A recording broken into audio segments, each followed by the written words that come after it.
I still remember the time when Limbo came out and the indie scene just started becoming big. One of the other things I distinctly remember is the fact that a lot of Limbo-like games came out right after. What you probably do not know if you do not frequent the new releases parts of Steam is that Limbo clones pop up at least every other week.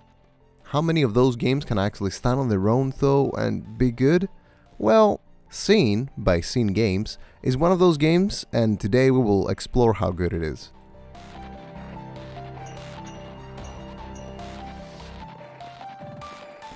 Scene looks like a Limbo-like game, but ends up setting its own tone in a very intuitive way. It is an indie, a platformer, and a rhythm game of sorts that has a strong message behind it. The player takes control of a lonely kid that is trying to escape a dark and oppressing world. Think of the always running stages of Rayman Legends and then pair it with a sad and grey colored metropolitan vibe to create Scene's average gameplay experience. Throughout the game, we try to guide the lonely kid through a very industrial environment while collecting little globes that apparently signify the light in the darkness. Happiness versus sadness? Black and white?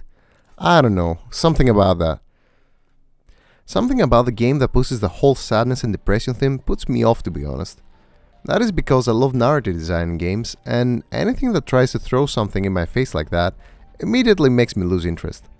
Even more so when it is all about binary feelings like sadness and happiness. Nonetheless, despite my own thoughts about the game and what it tries to do story-wise, it actually plays pretty well. The controls are nice, and moving the kid in all sorts of directions feels good. We're not always running though, as there are some parts where we have to roam around and solve some puzzles in order to continue forward. Oh, and there's a cat. If you were wondering why the game has overwhelmingly positive reviews on Steam, it is most probably because of the cat, and not because the kid is constantly crying.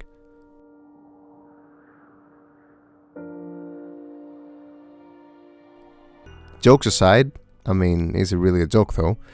The game has enough platforming challenges to keep things interesting and keep the player in front of the screen.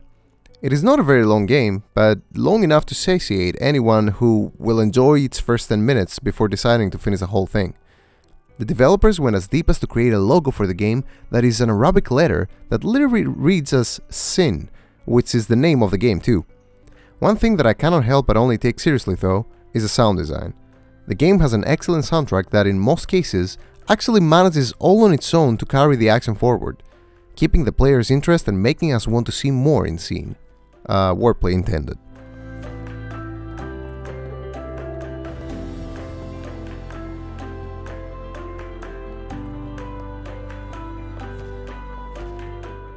Are you looking for an interesting platforming experience where you fight sadness?